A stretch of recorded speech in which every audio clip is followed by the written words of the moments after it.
అందరికీ నమస్కారం. ఈరోజు కథ మనస్సు బంధం.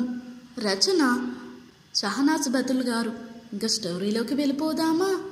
కూరగాయల సంచి మోసుకుంటూ ఎండలో ఒక్కడినే వస్తున్నాను. బాగా ఎండగా ఉంది. సూర్యుడు తన ప్రతాపాన్ని చూపిస్తున్నాడు. కళ్ళు తిరుగునట్టున్నాయి. అంతా మసగమసగగా కనిపిస్తుంది. తర్వాత ఏమైందో తెలియదు. స్పృహ వచ్చేసరికి నేను ఎక్కడో ఇంటిలో మంచం మీద పడి ఉన్నాను. ఇది ఎవరి ఇల్లు? నాకేమీ అర్థం కాలేదు. ఇది మా ఇల్లు కాదే. లేవబోయాను. నీరసంగా ఉంది. పడుకోండి, నీరసంగా ఉన్నారు అన్నాడు ఆ అబ్బాయి. నువ్వెవరు బాబు? నేను ఎలా వచ్చాను ఇక్కడికి అని అడిగాను. మానవత్వం మిమ్మల్ని ఇక్కడికి తీసుకొచ్చింది. నాకేం అర్థం కాలేదు. ఆశ్చర్యంగా చూశాను అతని వైపు. నేను రోడ్డు మీద వెళుతుంటే మీరు అప్పుడే కళ్ళు తిరిగి కింద పడ్డారు అంకుల్. మిమ్మల్ని మా ఇంటికి తీసుకువచ్చాను అన్నాడు నన్ను అర్థం చేసుకున్నట్లు. 2 చేతులు ఎత్తి నమస్కారం చెయ్యబోయాను. చేతుల్ని పట్టుకున్నాడు. అంకుల్, మీరు పెద్దవారు, మీరు నాకు నమస్కారం పెట్టకూడదు అన్నాడు. నేను వెళతాను అని లేవబోయాను. వద్దంకుల్, కాసేపు రెస్ట్ తీసుకోండి. నన్ను అంకుల్ అని పిలవద్దమ్మా. ఈ కాలం వాళ్ళని కాదు కదా, బాబాయ్ అని పిలువు ప్రేమగా అన్నాను. బాబాయ్ చాలా బాగుంది. నాకు బాబాయిలు పెదనాన్నలు లేరు, నాన్న కూడా లేడు అన్నాడు.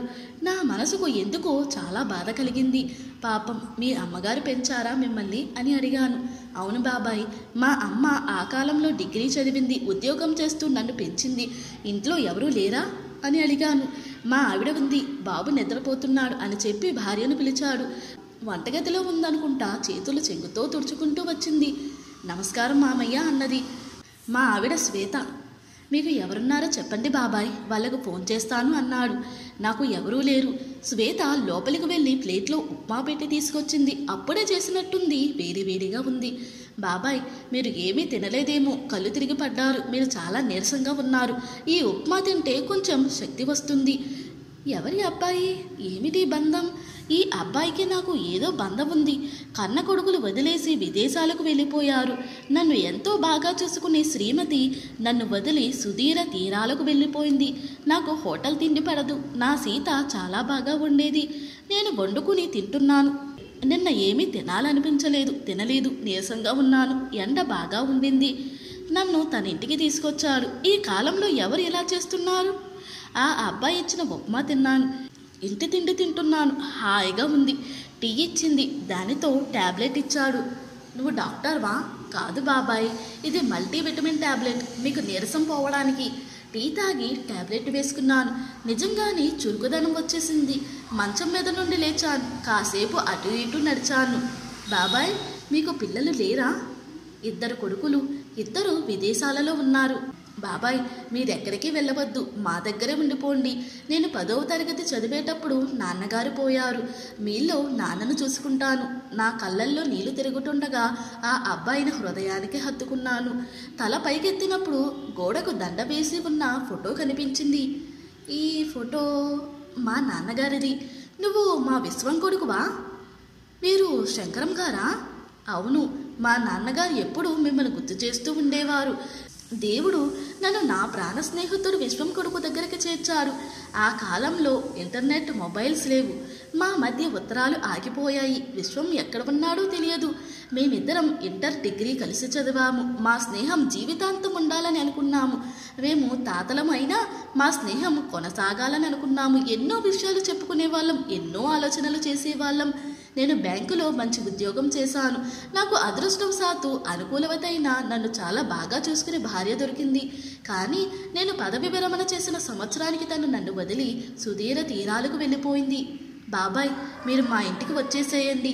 నేను మిమ్మల్ని కన్న తండ్రిలాగా చూసుకుంటాను. మీలో మా నాన్నను చూసుకుంటాను. నాన్నగారు చెప్పారు మిమ్మల్ని కలవమని. కానీ మీరు ఎక్కడ ఉంటారో తెలియదు. ఫేస్బుక్, ఇన్స్టాగ్రామ్లో కూడా వెతికాను, దొరకలేదు అన్నాడు. మళ్ళీ 2 చేతులు చాచి ఆ అబ్బాయిని హృదయానికి హత్తుకున్నాను. నేను నా కొడుకుని కౌగలించుకున్నంత అనుభూతి కలిగింది. 2 కొడుకులు ఇంటిని కూడా అమ్మేసి ఆస్తులు పంచుకుని వెళ్ళిపోయారు. మీకు పెన్షన్ ఉంది కదా నాన్న, అదొకటి మీకు చాలు కదా, మీరు వండుకోండి, లేకపోతే వృద్ధాశ్రమంలో చేరిపోండి అని సలహా ఇచ్చి వెళ్ళిపోయారు. ఈ కాలం మనుషులకు ఇదేం పిచ్చి? నాకు అర్థం కాదు.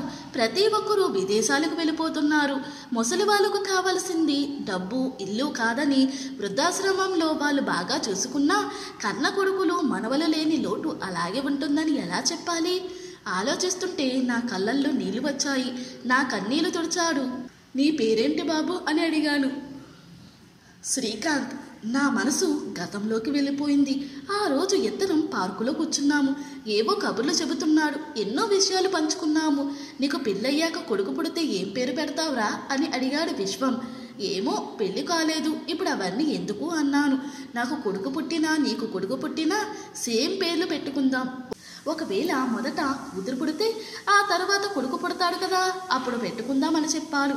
నా కొడుకు పేరు కూడా తనై నిర్ణయించాడు.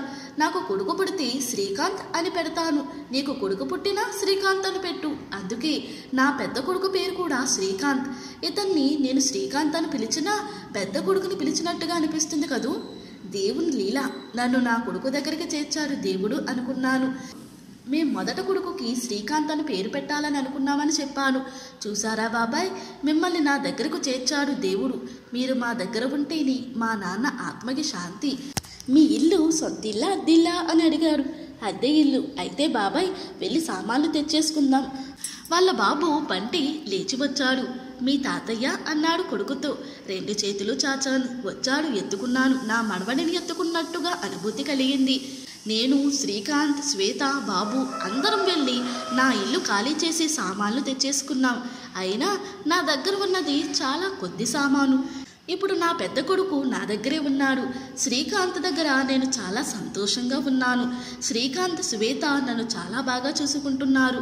రక్త సంబంధం కంటే మనసుతో పెనవేసుకున్న అనుబంధం గొప్పది అనిపించింది.